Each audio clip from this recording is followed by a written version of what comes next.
Hey guys, what is going on? It is Brooke, or the Undead DM, back at it again with another homebrew review, and today we're going to be going over the 5th subclass for the Pugilist made by Benjamin Huffman, known as Piss and Vinegar.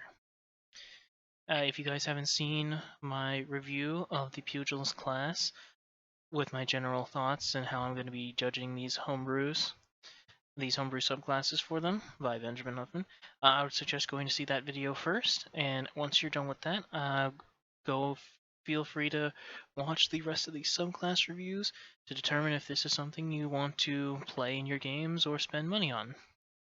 So without further ado, let's get started.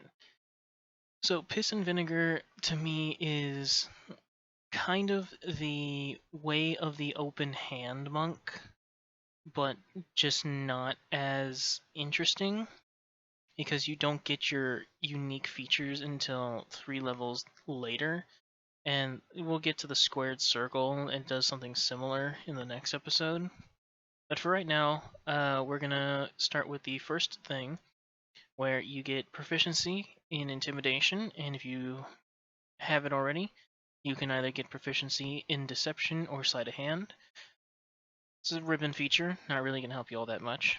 And your second, third level feature is called the Salty Salute. So, as a bonus action, you can target a creature within 60 feet of you that can see and hear you, and they have to make a wisdom save against 8 plus proficiency plus your charisma. So, this is a mad or multi ability score dependent subclass, much like how the Arena Royale was and the Hand of Dread, but the Hand of Dread actually used a stat that was already pretty common.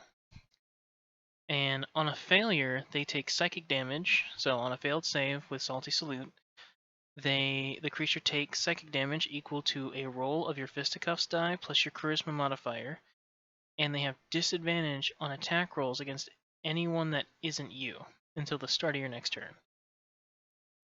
So this is basically a single target taunt, kind of like a compelled duel or the Cavalier fighter's marking ability.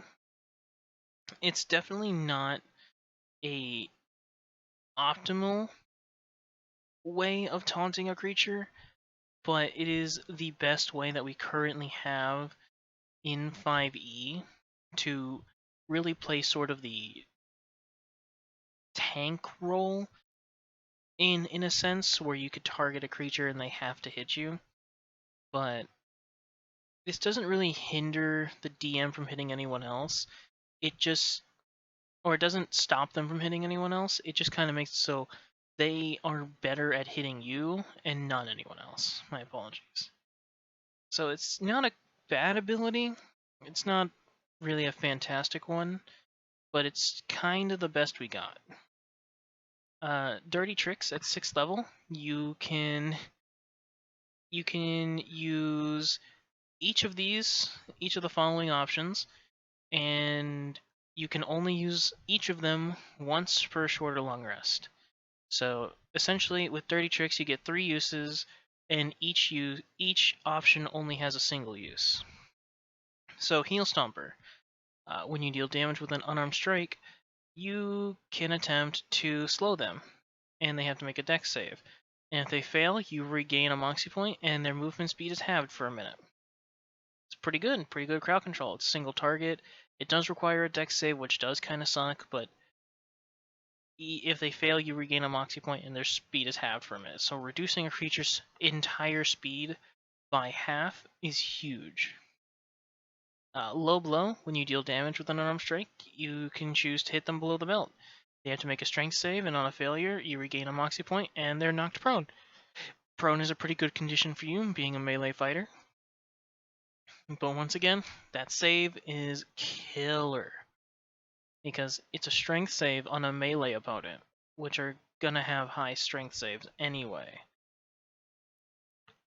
Personally, we're gonna get to that. We'll get to my opinions in a little bit. Pocket Sand. If you've ever seen King of the Hill, you already know this. So, as a bonus action, you could blind a creature. They have to make a con save. within 5 feet of you, so you could blind a creature within 5 feet of you. You have to make a con save, and if they fail, you regain a moxie point, and they're blind until the end of the creature's next turn. So basically, you would use this at the end of your attacks to blind them, and then if they're up next after you, they're still blind, and then by the time you end your turn, they're still blind, and then by the time their turn finishes after that, then they become unblind. It's a pretty decent condition, but requiring your bonus action as opposed to the other two that just require you to hit, I think is not that good. So, Mean Old Cuss. At 11th level, once again, like I said in previous videos, and I will say until the end of time, 11th level features for subclasses need to give you a damage boost. If they don't, you are going to fall behind in damage. So, when you make a Charisma Intimidation check, you can use your action and spend 1 Moxie point to give yourself advantage. And when a creature makes a saving throw against one of your features that requires a saving throw, you can use your reaction to expend a Moxie point and give it a disadvantage. Okay, so this kind of helps Heel Stomper and Low Blow and your Dirty Tricks ability from level 6 a lot by giving them disadvantage, but it requires your reaction. And just giving them disadvantage or giving yourself advantage is not enough. It either needs to auto-succeed or auto-fail. And I think using up your reaction for an auto-fail or an auto-succeed is fine. It's fine. And finally, at 17th level, you get the Uncouth Art. So once again, we're comparing this to the ability that wizards get where they can turn people into dragons. So when you use your Salty Salute feature, so that's the one where you could target one creature within 60 feet of you and taunt them, you can choose to target a number of creatures within 60 feet of you up to your Pugilist level. Instead of a single creature, you regain 1 expended Moxie point the first time each target hits you with an attack before the start of your next turn. And once you use this, you cannot do so again until the next long rest. Okay, so let's go over some issues here. Once again, at level 3, a bonus proficiency, not going to complain. It's basically a ribbon feature. Sure, getting more ability or skills that you're proficient in is nice. If this offered maybe expertise in the skill, since you don't get that, that would probably be a lot better. That's going to be a running theme if anything offers you bonus proficiencies. If you already have proficiency in the skill, it's usually better to give them expertise than it is to give them proficiency in another skill, in my opinion, because then you're just turning them into skill monkeys. The Salty Salute, like I said, is probably the best taunt that you're going to get without it just literally ripping the power out of the DM's hands. Dirty Tricks, I think the saves just need to be either removed or they need to be something else. Because you being a melee class and having saving throws on your abilities that have saves attached to them that monsters are going to have high numbers in is not that good. Especially for effects that, granted, are pretty strong for their levels, but you're just not really going to be getting the effects all that much because of how high the saves are going to be at later levels. And the Mean Old Cuss at 11th level does help with that, but it needs to be fixed in one of two ways. If we're going to keep the saving throws for Dirty Tricks, it needs to either not cost a reaction to use, it needs to not cost a Moxie to use, but only allowed to be used once per turn for each instance, so you can only make 1 intimidation check at advantage, and then make 1 of your like Salty Salute or Dirty Tricks at disadvantage once per turn. Or this needs to use your reaction, not use a Moxie point, and just make the creature auto-succeed or auto-fail. So you either need to auto-succeed yours or they need to auto-fail. Because right now, what's essentially happening is that at 11th level, all you're getting is making your subclass actually function at higher levels, but not even really function all that well. This is the old hobbling jalopy that you find in town, and you have to wait till 11th level for this.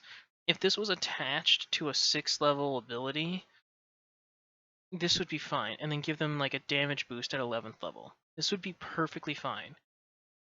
But the fact that with Mean Old Cuss, you have to not only expend your reaction, losing out on the possibility of using your Sentinel feat to completely stop somebody when you've activated Heel Stomper on them, but on top of that, you're spending a Moxie point.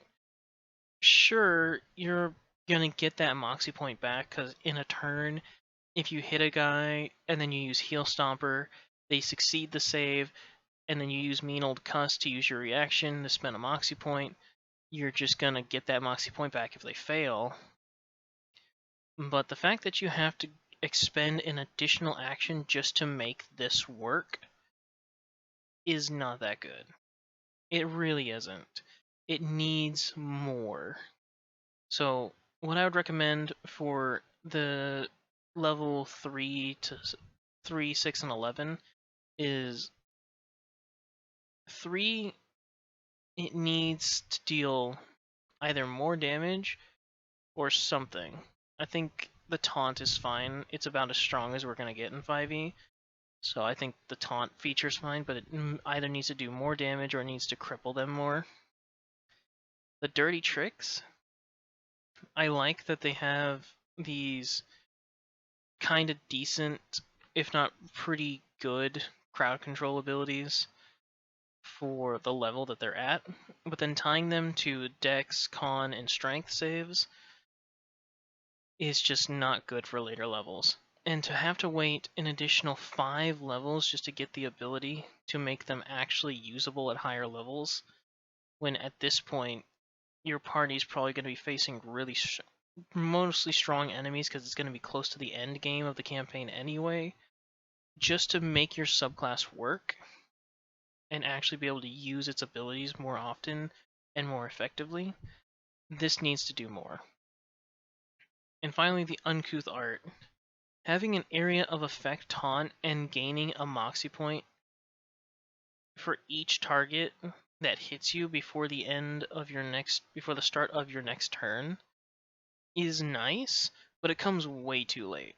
This would be better as like an 11th level ability, and then this needs to be changed because an area of effect taunt is in general a better ability near the later stages of the game, like levels 10 to 14, than it is at 17th level.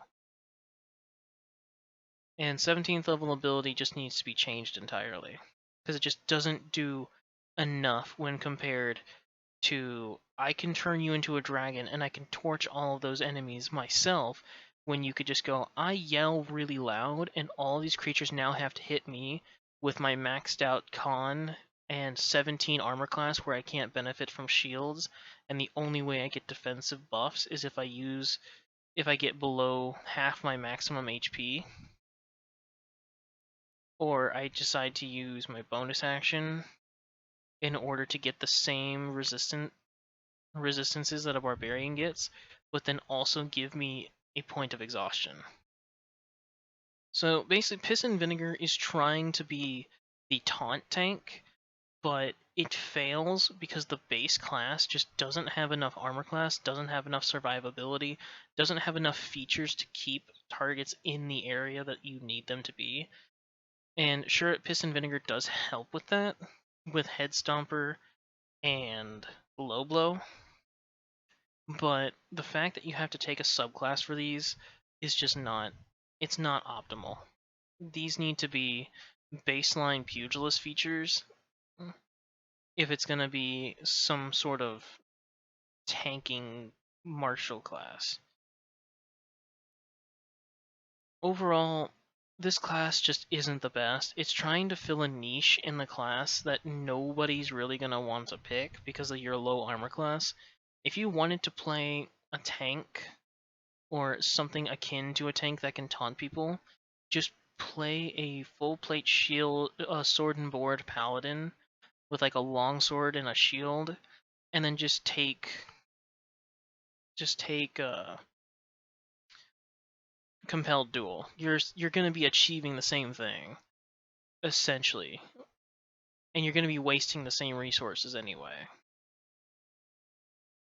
Or if you want to go even better, you could just go Cavalier Fighter, and you get a free mount, and you could actually do ranged combat and be better than this, or the Paladin. But definitely not better than Monk. But anyway, that's my review of the Piss and Vinegar subclass for the Pugilist. Feel free to leave a comment, tell me what I could do to improve the series. Leave a like, subscribe, and I will see you all in the next video where we cover the Squared Circle subclass for the Pugilist. Latest.